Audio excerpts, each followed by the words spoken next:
ભગવાન બધું જ જાણતા હોય છે.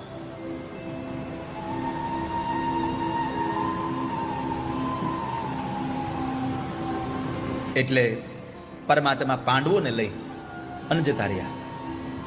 પાંડવોની જગ્યાએ 5 દ્રૌપદીના દીકરાઓ સૂઈ ગયા છે. ભગવાને એમને પણ કહ્યું કે તમે ચાલો, પણ એમણે એવું કહ્યું કે એ તો અમારા બાપા એવા છે કે તમે ક્યાં હાલતા થઈ જાય, અમારે ક્યાં આવું નથી, અમારે ઘરે રહેવું છે. ક્યારેક ક્યારેક વડીલો અને કોઈ સારો પ્રતિષ્ઠિત માણસ આપણને એમ કહે ને કે આમ કરવું જોઈએ, ત્યારે એના ઉપર ભરોસા રાખીને તમે કંઈક કરશો ને તો તમારું અહિત નહીં થાય. પાંડવોએ ભગવાનમાં ભરોસો રાખી અને ચાલતા થઈ ગયા. પાંડવોના દીકરાઓ ચાલતા ન થયા તો શું થયું? જે જગ્યાએ પાંડવો મરવાના હતા એના જગ્યાએ 5 દીકરાઓ મરી ગયા. પરમાત્માએ સારું કર્યું પણ એ પોતે સહન ન કરી શક્યા. અશ્વત્થામાએ 5 પાંડવો સમજી અને દ્રૌપદીના 5 દીકરાઓના મસ્તક ઉતાર લીધા. એ મસ્તક લઈ અને જ્યારે દુર્યોધન પાસે ગયો અને દુર્યોધનને ખબર પડી કે આ તો 5 પાંડવોના નહીં, દ્રૌપદીના 5 દીકરાઓના મસ્તક છે, એટલે પોતે દુઃખી થયો છે. સમય વ્યતીત થયો, સવાર પડી, દીકરાઓ જાગ્યા નહીં, એટલે માં દ્રૌપદી એના દીકરાઓને જગાડવા માટે જ્યારે છામણીમાં પ્રવેશ કરવા જાય તો દરવાજાની અંદર પગ મૂકતા જુએ છે, રક્તના ખાબોચિયાઓ ભર્યા છે, લોહીની ધારો થઈ રહી છે. અને એ સમયે ભગવાન કૃષ્ણ 5 પાંડવોને લઈને પ્રવેશ કરે. 5 પાંડવોએ આખી આ ઘટના જોઈ અને અર્જુન દ્રૌપદીને પ્રશ્ન પૂછે છે કે પાંચાલી, આ કોણે માર્યા તારા દીકરાઓને?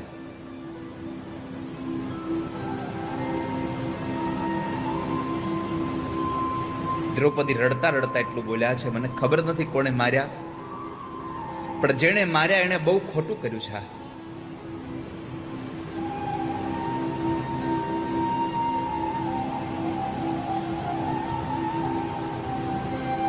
દીકરાઓ મરી ગયા એનું દ્રૌપદીને દુઃખ ઓછું હતું, પણ દીકરાઓ ઊંઘમાં મરી ગયા એનું દુઃખ બહુ હતું.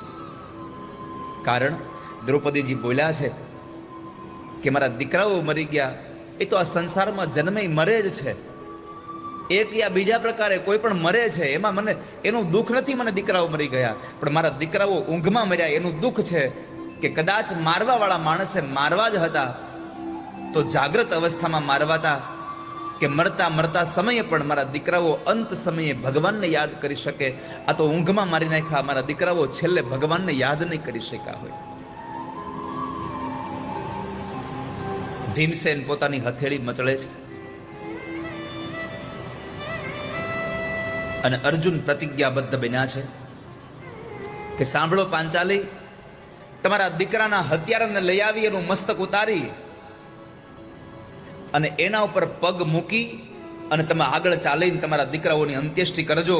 જ્યાં સુધી તમારા દીકરાના હત્યારાને એનું મસ્તક ઉતારીને તમારા પગમાં ન મૂકું ત્યાં સુધી હું તમારા શોકાશ્રુ લૂછીશ નહીં. આટલું કહી અને અર્જુન ભગવાન કૃષ્ણ સાથે નીકળી જાય છે. પરમાત્મા રથ ચલાવે, અર્જુન બેઠા છે, રથમાં પ્રશ્ન કર્યો ભગવાનને, પ્રભુ આ કોણે કર્યું છે? પરમાત્માએ કહ્યું તારા ગુરુના દીકરાએ કર્યું છે. અશ્વત્થામાનું નામ આવ્યું. અશ્વત્થામાને પકડવા માટે રથ નીકળી પડ્યો. અશ્વત્થામાને ખબર પડી કે મને અર્જુન પકડવા આવે છે, મને મારી નાખશે, એટલે પોતે પણ રથમાં બેસીને ભાગ્યો. આગળનો રથ અશ્વત્થામાનો ચાલ્યો જાય, પાછળનો રથ અર્જુનનો છે. અર્જુને એક બાણ સરસંધાન કરી અને અશ્વત્થામાના રથના પૈડાઓને તોડી નાખ્યા. રથ તૂટી ગયો. અશ્વત્થામા નીચે ઉતરીને દોડે છે. અહીંયા અર્જુન ભગવાનને કહે છે પ્રભુ રથ ઉભો રાખો. ભગવાને કીધું કે એલા તારો દુશ્મન દોડીને જાય છે, તારા દીકરાનો હત્યારો દોડતો જાય છે અને તારે રથમાંથી ઉતરવું છે, પકડવો નથી એને? અર્જુન કહે છે પ્રભુ પકડવો છે, પણ અત્યારે મારા દુશ્મન પાસે રથ નથી, એટલે મારે રથમાં બેસીને એની હારે યુદ્ધ ન કરાય. જો રથમાં બેસીને યુદ્ધ કરું તો મારો યુદ્ધનો ધર્મ તૂટી જાય છે. એક સમય એવો હતો કે માણસો યુદ્ધ કરતા એમાં પણ ધર્મ રાખતા હતા. માણસો યુદ્ધમાં પણ ધર્મનું આચરણ કરતા હતા. અને હવે આ સાંપ્રત કાળ, આ વર્તમાન સમય એવો આવ્યો છે, માણસ ધર્મમાં યુદ્ધ રાખે છે. અમે આ સંપ્રદાયના છીએ, અમે આ ધર્મના છીએ, આમ કરતા કરતા બધા લોકો અંદરો અંદર ઝઘડી પડ્યા છે, ધર્મની અંદર ઝઘડે છે.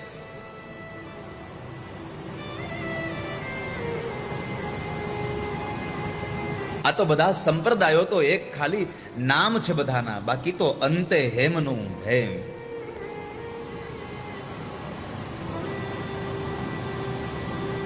આ તો અનેક ઘાટ થયા એટલે અનેક નામો થયા, બાકી તો બધું સોનું જ છે.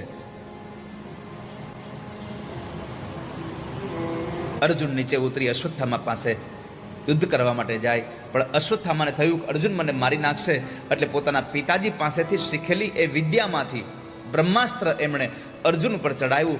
અર્જુનને આખા શરીરમાં કોઈ આગ બાળતી હોય એવો અનુભવ થવા લાગ્યો, એટલે ફરી પાછા દોડતા દોડતા ભગવાન કૃષ્ણ પાસે આવે છે. અર્જુનની આ ક્રિયા આપણને સમજાવે છે કે જીવનમાં જ્યારે કોઈ પણ દુઃખથી તમે જ્યારે સળગતા હો, માનસિક હોય કે શારીરિક હોય, કોઈ પણ દુઃખથી તમે જ્યારે સળગતા હોવ છો, ત્યારે એ સમયે બીજે ક્યાંય ન જશો, દોડીને પરમાત્મા પાસે જશો, પ્રભુ પાસે જશો. ભગવાન પાસે જઈ પરમાત્માને બે હાથ જોડીને અર્જુન પ્રાર્થના કરે છે, કૃષ્ણ કૃષ્ણ મહાબાહો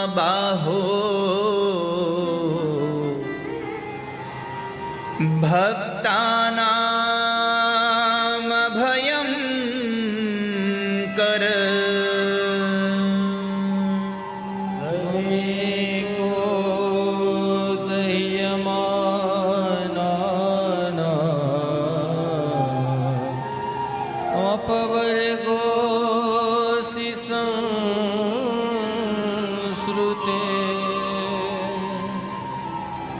પ્રભુ મને કોઈ બાળી રહ્યું છે, મને બચાવી લો. કૃષ્ણ કૃષ્ણ મહાબાહો ભક્તાનામ અભયમ કર. હે ભક્તોને અભય કરનારા હે નાથ, મને બચાવી લો. ભગવાને કીધું, અર્જુન આટલો બધો અધીરો ન થઈશ, આટલી બધી ચિંતા કરવાની આવશ્યકતા નથી તારે. કેવલ આ તો તારા ગુરુના દીકરાએ તારા ઉપર બ્રહ્માસ્ત્ર ચડાવ્યું છે, એને બ્રહ્માસ્ત્ર ચડાવતા આવડે છે, બ્રહ્માસ્ત્ર પાછું વાળતા નથી આવડતું. અને તારા ગુરુએ તને વિદ્યા શીખડાવી છે બ્રહ્માસ્ત્રને પાછું વાળવાની, વાળી લે પાછું. આને ભગવાનના કહેવાથી અર્જુને બ્રહ્માસ્ત્રને પાછું વાળી અને બીજું એક બ્રહ્માસ્ત્ર સરસંધાન કરી મંત્ર ભણી અને અશ્વત્થામા ઉપર ચડાવ્યું. અશ્વત્થામાને દોરડાથી બાંધી દે છે અને પછી રથ સાથે બાંધી દઈ અને ઢસડીને લઈ જાય છે. એક પશુને જેમ ઢસડીને લઈ જવામાં આવે એવી જ રીતે અશ્વત્થામાને લઈ જાય છે. દોરડાથી પકડી અને પાંચાલી પાસે લઈ જાય છે કે લે પાંચાલી, તારા 5 દીકરાનો હત્યારો છે. માર્ગમાં ભગવાને અર્જુનની કસોટી કરતા કહ્યું કે અર્જુન, તારે આને મારવો નથી, આને કેમ તું જીવાડે છે? મારી દે આને હવે. અર્જુન કહે છે, ના પ્રભુ, આ તો મારા ગુરુનો દીકરો છે, આને મારે મરાય નહીં. આને હું દ્રૌપદી પાસે લઈ જાઉં, ત્યાં દંડ આપીશ આને. ભગવાને કીધું, ત્યાં સુધીમાં તારો વિચાર બદલી જશે તો તારી પ્રતિજ્ઞા તૂટી જશે, મારી દે. અર્જુને કહ્યું, ના પ્રભુ, મારો જીવ નથી ચાલતો આને મારતા.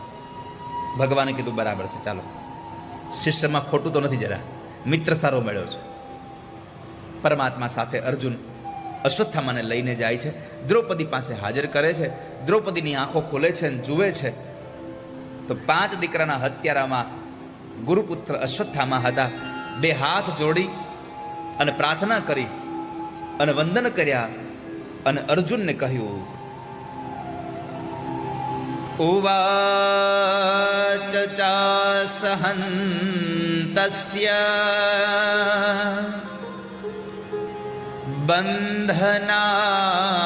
બંધનાનયનમ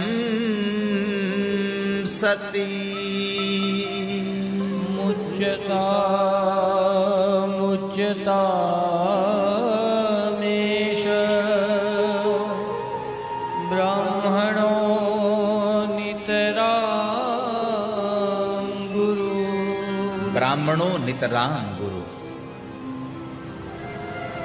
દ્રૌપદી એકવાર નહીં 2 વાર કહ્યું, મુશ્ચિતામ મુશ્ચિતામ, આને છોડી દો આને. આ કોને પકડીને લાવ્યા છો? દ્રૌપદીએ પ્રણામ કર્યા તો અર્જુન બોલ્યા છે, તમે કોને પગે લાગો છો? આ તમારા દીકરાનો હત્યારો છે. આ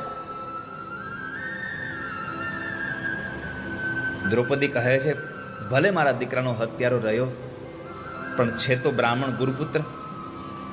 બ્રાહ્મણો નિતરામ ગુરુ. આ સંસારમાં બ્રાહ્મણ બધાના ગુરુ છે. આ તમારા ગુરુનો દીકરો છે. અરે ગુરુનો દીકરો નહીં, ગુરુ સ્વધામ ગયા પછી એના પ્રતિનિધિત્વ તરીકે આ જ છે. એટલે આને તમે મારશો નહીં, આને જવા દો. તમે એક માને રડવાનું બંધ ન કરાવી શકો તો કાંઈ નહીં, પણ બીજી માને શું કામ રડાવો છો? મારો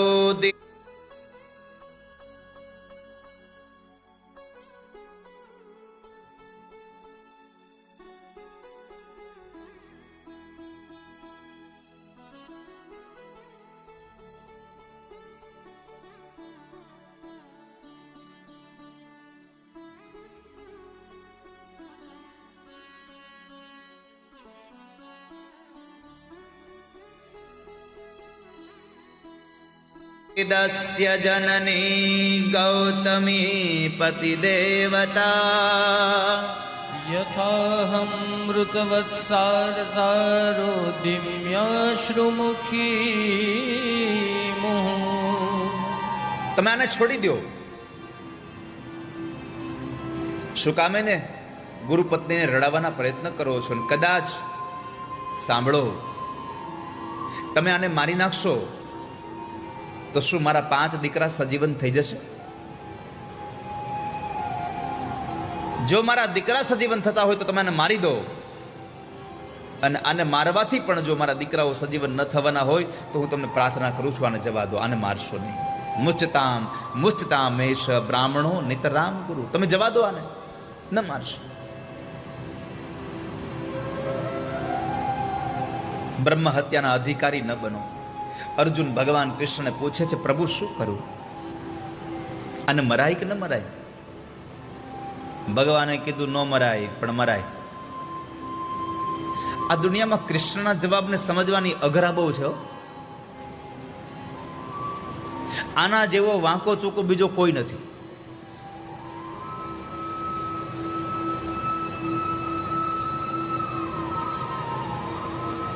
તમે વિચારો કે અહીંયા અર્જુને પૂછ્યું કે મરાય, તો પેલા ના પાડી કે ન મરાય. બ્રહ્મ બંધુર ન હંતવ્ય, બ્રાહ્મણ વધને પાત્ર નથી, ન મરાય આને. પણ વળી પાછું કીધું, આતતાયી વધારહણવ.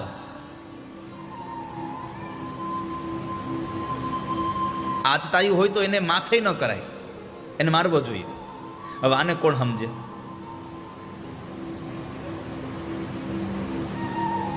એ પોતે જ વાંકો છે, એના જવાબ જ વાંકા હોય ને.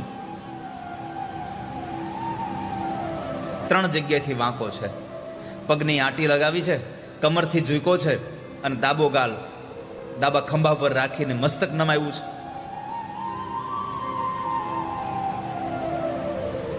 પરમાત્માએ કહ્યું કે અર્જુન, તને ખબર છે કે મને બ્રાહ્મણો અંતરમાં વાલા છે, એટલે હું એમ નહીં કહું કે તું આને મારી નાખ. પણ શાસ્ત્રના નિયમ અનુસાર તને ખબર છે કે મને પ્રિય હોય એ કરી દે.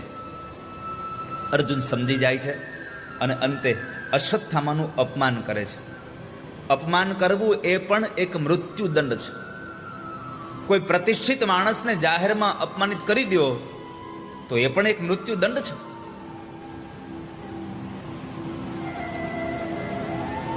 એ જીવન જીવે પણ પછી મર્યા જેવું જીવે. એટલે અશ્વત્થામાના કપાળમાં જન્મસિદ્ધ જે મણિ હતો એ અને માથાના વાળ ઉતારી અડધૂત કરીને કાઢી મૂકે છે. પરમાત્માએ દ્રૌપદીના 5 દીકરાઓના અગ્નિ સંસ્કાર કરાવ્યા ધડના, અને પછી પ્રભુ દ્વારકા જવા માટે તૈયાર થાય છે.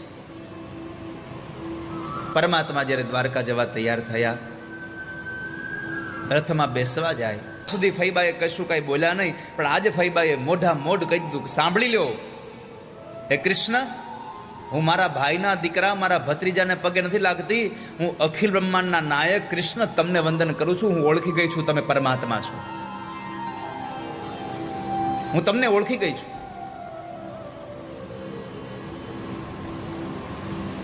પરમાત્માને વંદન કરી અને એક વાત કરી, પ્રભુ હસ્તિનાપુરનું રાજ્ય અમારી પાસે આવ્યું ને તમે ચાલ્યા જશો? દુઃખ હતું ત્યારે તો સાથે રહ્યા અને સુખમાં તમે જતા રહેશો?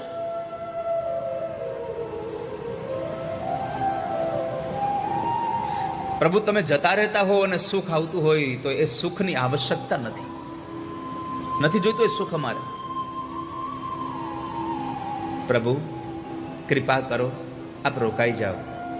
બહુ આજીજી કુંતાજીએ કરી પણ પ્રભુ ઉપર કઈ એની અસર નહોતી પડતી. એટલે પછી અંતમાં એક વાત કુંતાજીએ બહુ સરસ કરી ભગવાનને, પ્રભુ મેં સાંભળ્યું છે કે તમારી સ્તુતિ કરે, તમારી પ્રાર્થના કરે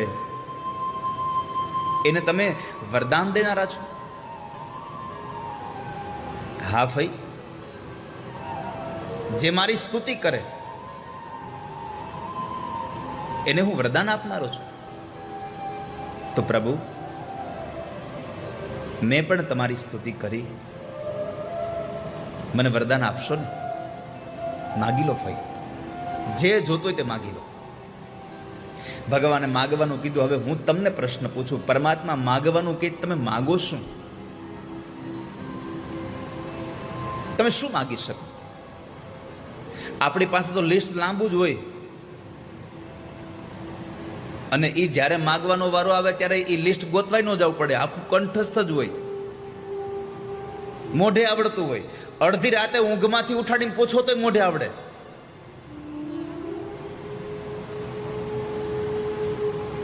સૌથી પહેલા તો પૈસા માગવાના હોય. આપણે ધંધો ગમે તેટલો બરાબર ચાલતો હોય તો શું કહ્યું, ધંધો બરાબર હાલો કરી દેજો. કઈ હજી પણ કેટલો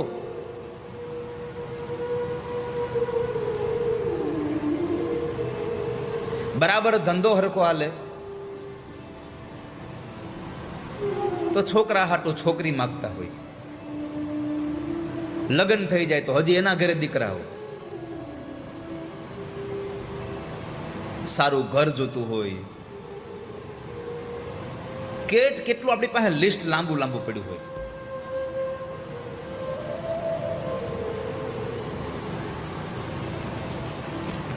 કોઈ દિવસ ભગવાન પાસે જઈને કીધું, ભગવાન થોડુંક દુઃખ મોકલજો? દુઃખ હોય તો દોડીને જઈને કઈ, પ્રભુ આને લઈ જાઓ, હવે સુખ મોકલો. પણ માં કુંતા ભગવાન પાસે માગવાનો વારો એવો. પરમાત્માએ કહ્યું, ફૈબા માગો, શું આપું તમને? અને ત્યારે ફૈબાએ માગ્યું, વિપદઃ સંતુ ન સશ્વત તત્ર તત્ર જગદ્ગુરો ભવતો દર્શનં યસ્યા પુનર્ભવદર્શનમ અપુનર્ભવ દર્શન. ભગવાન, જો તમારે અમને આપવું હોય તો દુઃખ આપો, અને એક નહીં હો, વિપદઃ સંતુ ન સશ્વત. એક દુઃખ નથી જોઈતું, બહુ બધા દુઃખ આપો અમને. ફૈબા, આ શું માગો તમે? માણસ મારી પાસે સુખ માગે ને તમે દુઃખ માગો છો? હા પ્રભુ, પણ શું કામે? તો કહે છે કે દુઃખ હતું ત્યારે તમે સાથે હતા, આ સુખ આવ્યું તમે વયા જાઓ છો. એટલે મને એમ થયું કે જો દુઃખ હશે તો કૃષ્ણ કાયમ માટે તમે અમારી સાથે રહેશો. વિપદઃ સંતુ ન સશ્વત. અને આપણો સ્વભાવ છે કે પરમાત્માને દુઃખમાં જેટલા યાદ કરીએ એટલા સુખમાં યાદ નથી કરતા. આપણે સાયકલ પરમાત્માએ આપી હોય તો એ સાયકલ લઈને નોકરીએ જઈએ ત્યારે રસ્તામાં મંદિર આવે તો જતા પણ પગે લાગીએ ને વળતા પણ પગે લાગીએ, કારણ સાયકલ છે એટલા માટે. દુઃખ છે, પણ એ જ જગ્યાએ પરમાત્મા મોટરસાયકલ અથવા તો 4 વ્હીલ ગાડી આપી દે એટલે મંદિરની બહાર ઉભાઈ ન રહી, ખાલી ચાલતા ચાલતા ટીટ ટીટ કરી વયા જાય. આમાંથી ઘણા બધાનો આ પ્રત્યક્ષ અનુભવ હશે. સાયકલ હતી ત્યારે તમે અંદર જઈને પગે લાગતા હતા. પરમાત્માએ સુખ આપ્યું તો બહારથી જતા રહ્યો છો આમને. સુખમાં હું વિસરું તને, દુઃખોમાં હું યાદ કરું. મુશ્કેલી જ્યારે પડે ત્યારે તને યાદ કરું. પરમાત્માને દુઃખમાં આપણે બહુ યાદ કરીએ છીએ, પણ કેવલ દુઃખમાં નહીં, પરમાત્માને સુખમાં પણ યાદ કરવા જેવા છે. એટલે બિલ્વ મંગલ કહે, સુખાવસાને ઇદમેવ સારમ, દુઃખાવસાને ઇદમેવ જ્ઞેયમ. દેહાવસાને ઇદમેવ જાતું, ગોવિંદ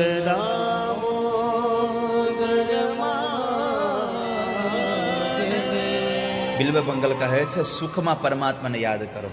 કેમ? સુખમાં ભગવાનને યાદ કરશો તો સદબુદ્ધિ બરાબર ટકી રહેશે. દુઃખમાં યાદ કરશો તો ધૈર્ય ટકી રહેશે. અંદેહાવસાને ઇદમેવ જાપ્યમ. જો અંતિમ સમયમાં તમે પરમાત્માને યાદ કરશો તો અંતિમ સમયનું દુઃખ તમને નહીં થાય ક્યારે. હે ગોવિંદ, હે માધવ, હે દામોદર, તમે એને યાદ કર્યા કરો. ફૈબાએ દુઃખ માંગ્યું.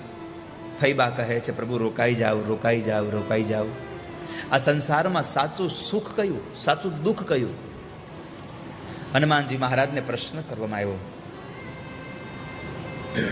હનુમાન,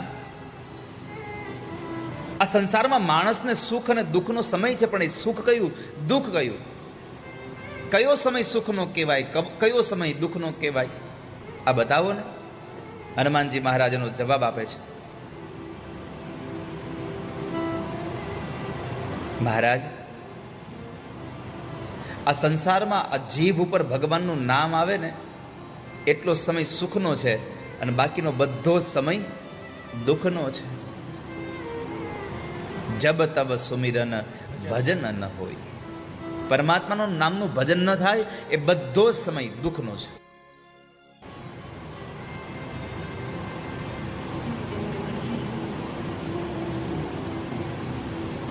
પરમાત્માને યાદ કરશો. વિપત્તિ કઈ? મહાપુરુષો કહે છે, વિપદ વિસ્મરણમ વિષ્ણુ. પરમાત્માને ભૂલી જવા એનાથી બીજું કોઈ મોટું દુઃખ જ નથી આ સંસારમાં. સંપન્ન નારાયણ સ્મૃતિ. અને પરમાત્માને યાદ કરો, એનાથી બીજું કોઈ સંસારમાં સુખ નથી. વિપદો નેવ વિપદઃ, સંપદો નેવ સંપદા.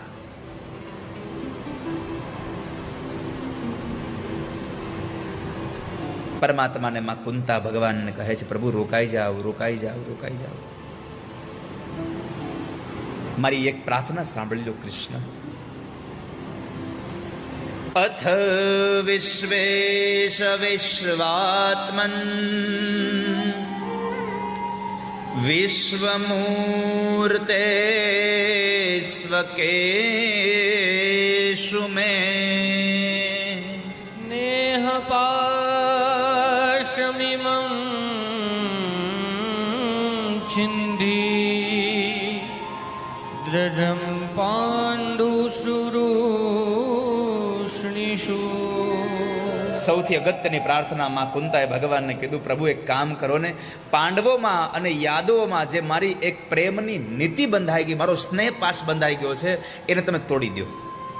સ્નેહ પાશ મિમમ છિંધી દ્રઢમ પાંડુસુ વૃષ્ણિષુ. તમે એને તોડી નાખો. મારી પ્રાર્થના છે. માં કુંતા ભગવાનને પ્રાર્થના કરે.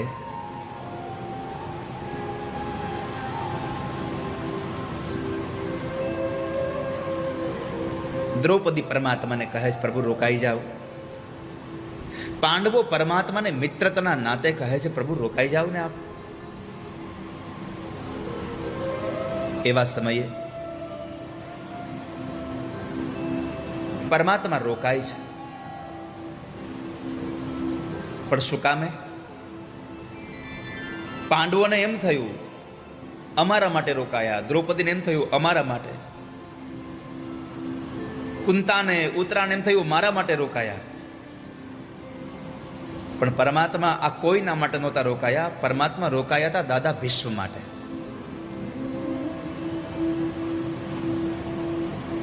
કેમ કે દાદા ભીષ્મને ભગવાને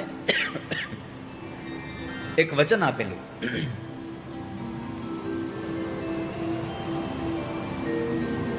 કે જ્યારે તમારું મરણ નજીક હશે ત્યારે હું તમારી સામે ઊભો હોઈશ. અને આ વચન દાદાએ માંગ્યું હતું એવી સ્થિતિમાં દુર્યોધન દાદાને મેણા મારતો હતો કે તમે રહ્યો છો મારા પક્ષમાં પણ હિત પાંડવોનું ઈચ્છો છો. અને વાતે સાચી છે. જ્યારે જ્યારે દાદા ભીષ્મ પાંડવોની ઉપર જ્યારે બાણ લગાડતા હતા ત્યારે મોઢામાંથી શબ્દ નીકળતા હતા, જયોસ્તુ પાંડવાનામ, જયોસ્તુ પાંડવાનામ.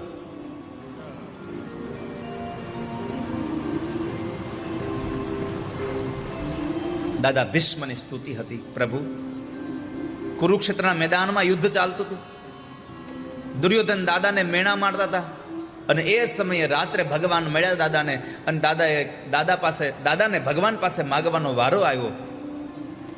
તો એટલું જ કીધું, ભગવાન મારી પ્રાર્થના છે, તમે જો મને જે જોઈતું એ માગવાની વાત કરતા હોય તો મારે એટલું જ જોઈએ છે.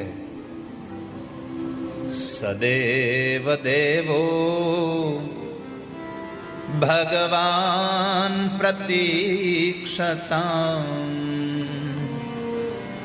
કલેવરમ યાવદિદં હિનોમ્યહં પ્રસન્નહાસારુણલોચનોલસન મુખાંબુજોધ્યાનપથ ચતુર્ભુજ. ભગવાન, મારી એટલી પ્રાર્થના છે આપને, આપ રોકાઈ જાઓ. સદેવ દેવો ભગવાન પ્રતીક્ષતામ. પરમાત્માને કહે છે પ્રતીક્ષા કરો. એટલે ભગવાને પૂછ્યું કે દાદા હું શેની પ્રતીક્ષા કરું, એ તો કહો મને. તો કહે છે મારું મરણ આવે એની પ્રતીક્ષા કરો. કેમ? તો કહે છે કે બીજું કઈ વરદાનમાં જોઈતું નથી મને, પણ જ્યારે મારું મરણ આવે ત્યારે મારો અંતિમ સમય હોય, મારો પ્રાણ આ ખોળિયામાંથી નીકળતો હોય ત્યારે તમે મારી સામે ઊભા હોય એવી કૃપા કરી દેજો મને. મારું મરણ સુધરી જાય, મારું મરણ મંગલ બની જાય, મારું મરણ મહોત્સવ થઈ જાય. હે નાથ, એ કૃપા કરજો મારા ઉપર. દાદા ભીષ્મએ આપણને સંદેશો આપ્યો છે કે પરમાત્મા પાસે માગવું હોય તો પરમાત્માને કહેવું કે મારા મરણના સમયે તમે મારી સામે ઊભા રહેજો, મને તમારા દર્શન થઈ જાય. હે નાથ, તમે આવજો મારી પાસે.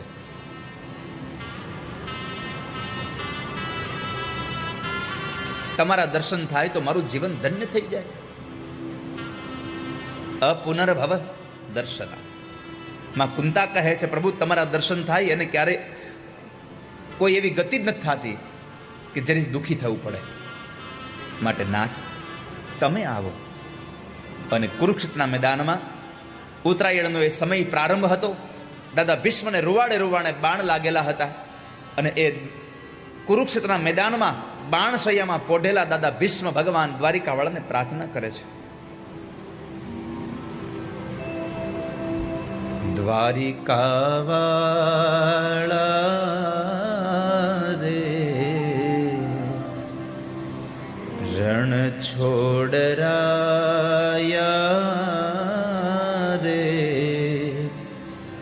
અમને દર્શન દ્યો, અમને દર્શન દ્યો. દ્વારિકાવાળા રે રણ છોડરાયા રે,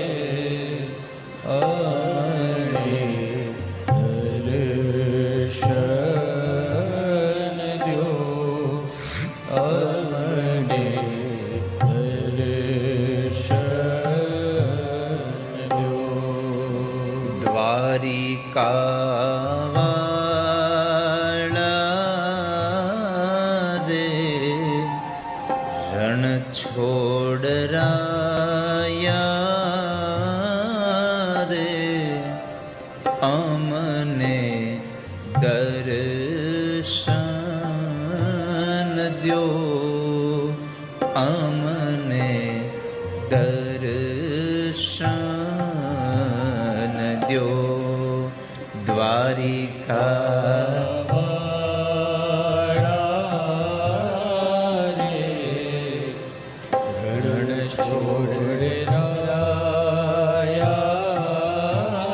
કેવલ ભીષ્મ સ્તુતિ કરે એમ નહીં વાલા ભક્તજનો, તમે પણ ગાજો કે હે નાથ દર્શન આપો તો બીજે ક્યાંય આપો કે ન આપો, પણ અમારો અંત સમય આવે ત્યારે ઠાકોરજી તમે સામે ઉભા રહેજો.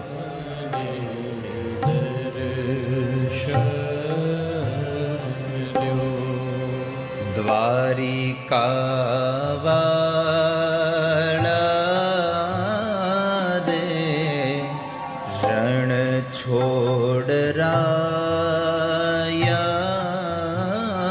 રે અમને દર્શન દ્યો અમને દર્શન દ્યો.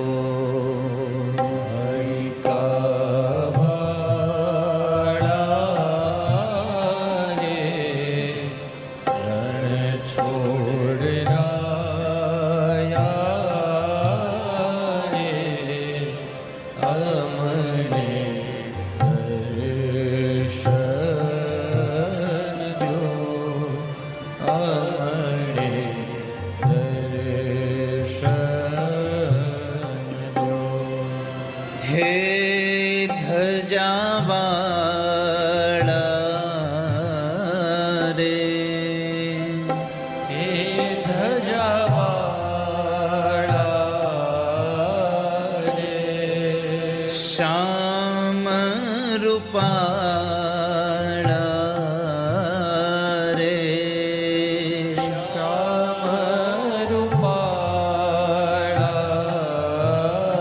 રે હે ધજાવાળા રે હે ધજાવાળા રે શ્યામ રૂપાળા રે શ્યામ રૂપાળા રે નાથ નિરાલા રે અમને દર્શન દ્યો નાથ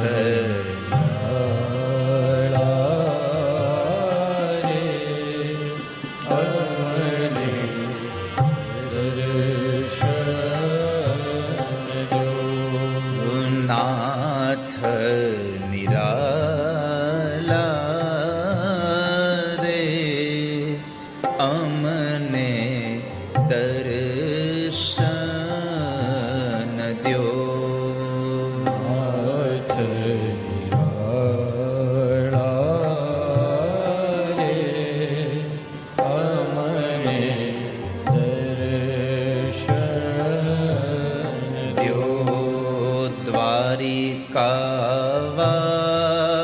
દ્વારિકાવાળા રે રણ છોડરાયા રે અમને દર્શન દ્યો અમને દર્શન દ્યો. દ્વારિકાવાળા રે રણ છોડરાયા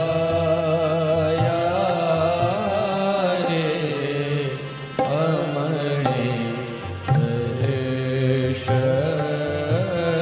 દ્યો અમને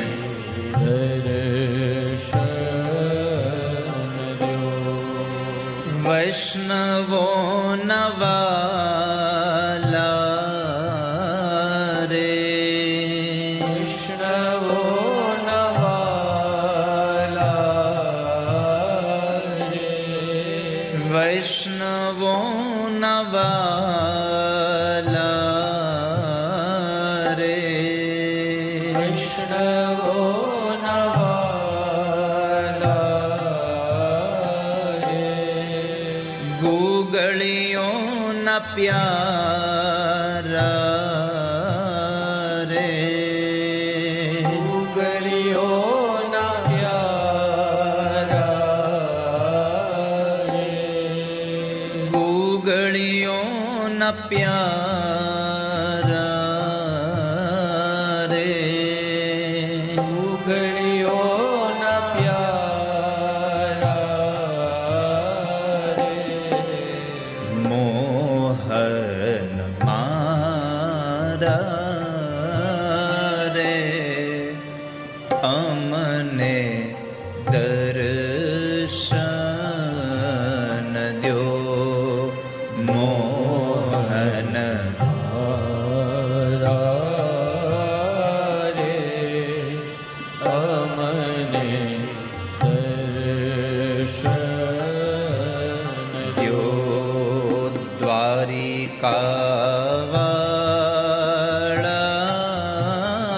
રે, રણ છોડરાયા રે, અમને દર્શન દ્યો, દ્વારિકા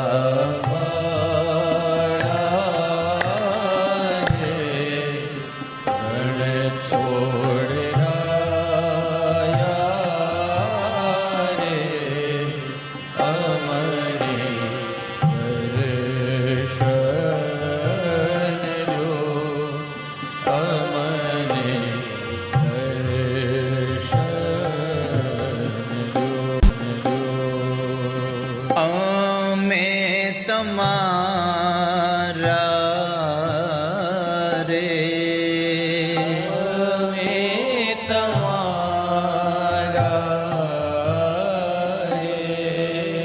તમે અમારા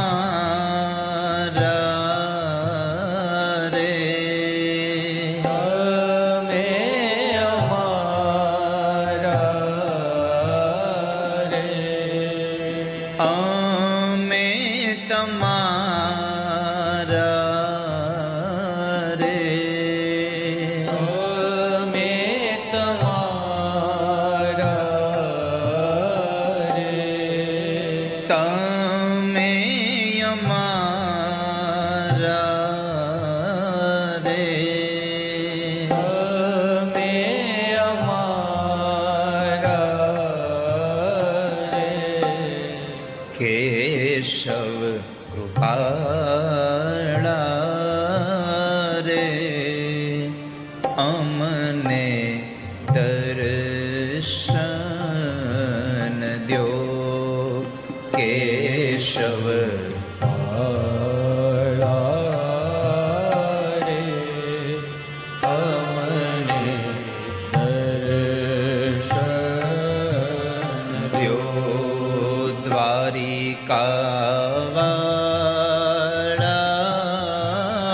રે, રણ છોડ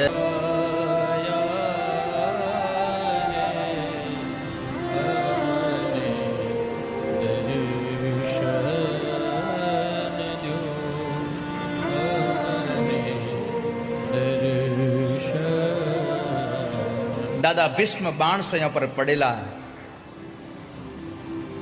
અને સુતા સુતા ભગવાન કૃષ્ણને પ્રાર્થના કરે કે હે નાથ, હવે તમે દર્શન દો મને. અને એવા સમયે ભગવાન કૃષ્ણ પાંડવોને સાથે લઈ અને કુરુક્ષેત્રના મેદાનમાં દાદા ભીષ્મની પાસે પહોંચે છે. દાદા પાસે જઈ અને દાદાને કહ્યું, દાદા, સૌપ્રથમ તો યુધિષ્ઠિરને કહ્યું કે યુધિષ્ઠિર, તું અહીંયા દાદા પાસેથી દાન ધર્મ, રાજ ધર્મ, સ્ત્રી ધર્મ, આપત ધર્મ, આ બધા જ ધર્મોની વાત દાદા પાસેથી શીખી લે. અને પછી દાદાને કહ્યું ભગવાન કૃષ્ણએ કે દાદા, ઉત્તરાયણનો પવિત્ર કાળ ચાલે છે અને તમે તમારા મૃત્યુને બોલાવી લો. હવે તમારા કાળને બોલાવી લો. દાદાએ કહ્યું ભગવાન, હજી મારો કાળ નહીં આવે. પણ કેમ નહીં આવે? તો કહે છે કે હજી એક કુંવારી દીકરીનો બાપ છું. જ્યાં સુધી મારી આ દીકરીને પરણાવી ન દઉં ત્યાં સુધી મને મૃત્યુ નહીં આવે. જેટલા લોકો ઊભા હતા બધા લોકો આશ્ચર્યમાં પડી ગયા કે દાદાએ તો પોતાના પિતાજીના સુખ માટે થઈ અને આજીવન બ્રહ્મચર્યાશ્રમનું પાલન કર્યું, અને એને આજ આ દીકરી, એને કોણ આવ્યું? આ દીકરી ક્યાંથી? અને એ દીકરીની વાત કરી. દાદા ભીષ્મ ભગવાન કૃષ્ણને પ્રાર્થના કરે, પ્રભુ, આ મારી મતિરૂપી કન્યા, મારી બુદ્ધિરૂપી કન્યા હજી કુંવારી છે, અને જ્યાં સુધી મારી બુદ્ધિરૂપી કન્યાને પરણાવી ન દઉં ત્યાં સુધી મને મારું કાળ નહીં આવે, મારું મૃત્યુ નહીં આવે. અને મારી ઈચ્છા છે પ્રભુ, મારી આ બુદ્ધિરૂપી કન્યાનો હાથ તમે ઝાલો, મારી બુદ્ધિની આ મતિને તમે ઝાલો. અને ત્યારે દાદા ભીષ્મ ભગવાનને સ્તુતિ કરે છે. ઇતિમતિ રૂપ કલ્પિતા વિતૃષ્ણા ભગવતી સાત્વત પુંગવે વિભૂમ્ની સ્વસુખમ પગતે ક્વચિદ વિહર્તુમ પ્રકૃતિ મુપેયુષિયદ્ભવ પ્રવાહ. મારી મતિરૂપી કન્યા પરમાત્મા હજી કુંવારી છે. જ્યાં સુધી મારી આ દીકરીને પરણાવી ન દઉં ત્યાં સુધી મને શાંતિ નહીં મળે. ભગવાન, મારી દીકરીનો હાથ તમે ઝાલો, મારી દીકરી માટે તમે મને ગમો છો. ભગવાને જરા સ્મિત આપીને કહ્યું, દાદા, તમારી દીકરી માટે હું તમને ગમું છું, તમારી દીકરીને ગમું છું કે નહીં એ તો પૂછો પેલા. વડીલોને તો મૃત્યુ ગમી જાય, પણ કન્યાને તો ગમવો જોઈએ. તો એ સમયે દાદા ભીષ્મએ બહુ એક સુંદર વાત કરી, પ્રભુ, આ સંસારમાં કોણ એવી સ્ત્રી છે કે જે તમને પસંદ ન કરે? કોણ એવી સ્ત્રી છે?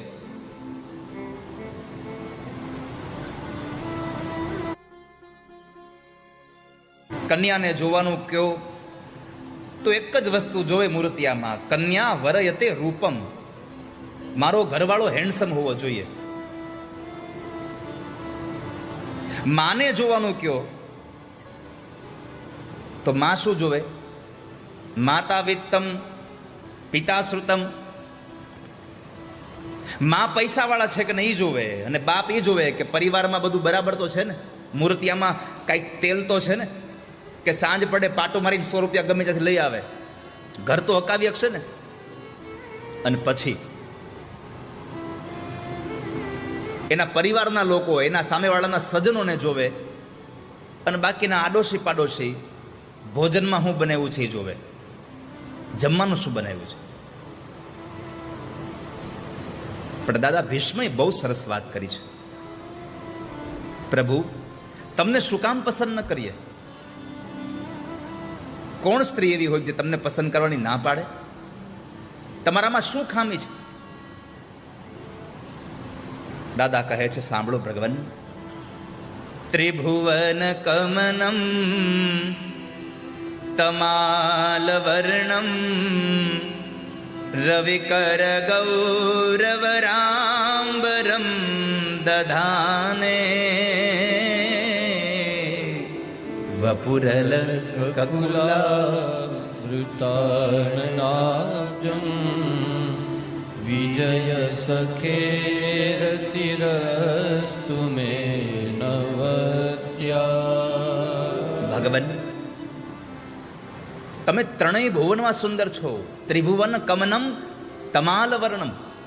ભાગવતમાં બે વ્યક્તિઓ ભગવાનને એવું સંબોધન આપ્યું છે કે પરમાત્મા આગળ કશું બોલી ન શક્યા. પેલું સંબોધન દાદા ભીષ્મએ ભગવાનને કહ્યું ત્રિભુવન કમનમ તમાલ વર્ણમ, અને દશમ સ્કંદમાં ઉત્તરાર્ધમાં માં રૂકમિણી ભગવાનને કહે છે શ્રુત્વા ગુણાન ભુવન સુંદર શૃણવતાંતે. હે ભુવન સુંદર, તમે સાંભળો, હું તમને પ્રાર્થના કરું છું, હું તમારી વિનંતી કરું છું, હું તમને એક અરજ કરું છું. ભગવાને પૂછ્યું કે દાદા, આ બધું તો ઠીક છે, તમે કહો છો કે મારી મતિ તમારામાં થાય, બધી વાત બરાબર છે, પણ તમે મને પસંદ શું કામ કરો છો? તો કહે છે કે તમે કયાગરા પતિ છો એટલા માટે. અને આ દુનિયામાં કયાગરો માણસ બધાને ગમે. રૂપાલા સાહેબ, બધાને ગમે. આપણી કહેવત છે કમાવ દીકરો બધાને ગમે.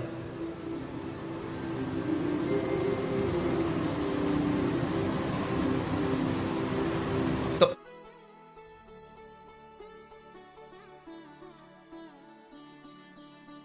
અહીંયા પરમાત્માને કહે છે પ્રભુ તમે કયાગરા છો, એટલે મારી મતિરૂપી કન્યા તમને સ્વીકારે છે કે તમે કયું કરનારા છો કોઈકનું. ભગવાને તરત હસીને કહ્યું કે મેં ક્યાં કોઈનું કયું કર્યું છે, મેં કોની વાત માની? અને ત્યારે ભગવાન દાદા ભીષ્મ ભગવાનને યાદ કરાવે છે કે પ્રભુ ભૂલી ગયા તમે? કુરુક્ષેત્રના મેદાનમાં આપણે બેઉ સામસામા હતા. તમે અર્જુનનો રથ ચલાવતા હતા અને હું મારા રથમાંથી એક પછી એક બાણોની વર્ષા કરતો હતો, અને એ સમયે મેં તમારું અભેદ કવચ વીંજી નાખ્યું. અને અર્જુન જ્યારે રથની અંદર રક્તથી ખરડાઈ ગયો, હાથમાંથી ધનુષ પડવા લાગ્યું, અને તમને એમ થયું કે હવે કદાચ દાદા ભીષ્મ અર્જુનને મારી નાખશે, ત્યારે તમને યાદ છે તમે રથમાંથી કૂદી પડ્યા હતા. સપદી સખી વચો નિશમ્ય મધ્યે નિજ પરયોર બલયો રથમ નિવેશ્ય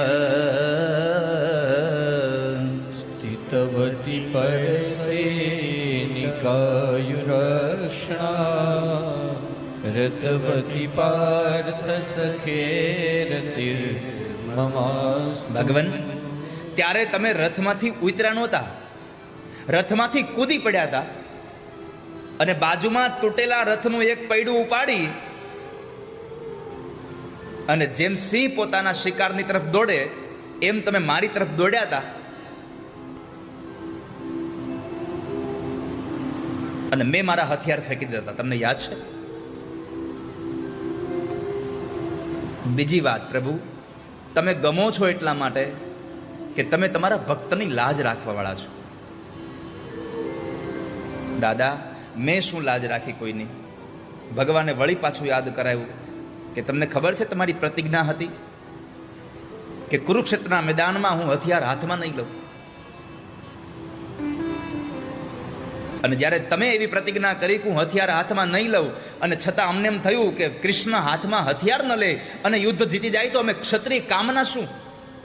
ત્યારે મેં પ્રતિજ્ઞા કરી હતી કે વાસુદેવ કર ચક્ર હાથ નવ ધરે તો તુમકો મુખ ના દિખાવું, લાજત હે મેરી ગંગા મૈયા મેં શાંતનું સુત ના કહાવું. જો વાસુદેવના હાથમાં હું હથિયાર ધારણ ન કરાવું તો શાંતનુનો દીકરો ન કહેવાવું. અને કદાચ એ હાથમાં હથિયાર લીધા વગર જો અમને જીતી જાય તો મારું આ ધડ લડતા લડતા ઊંધું પડે, અને શૂરવીરનું ધડ કોઈ દી ઊંધું ન પડે.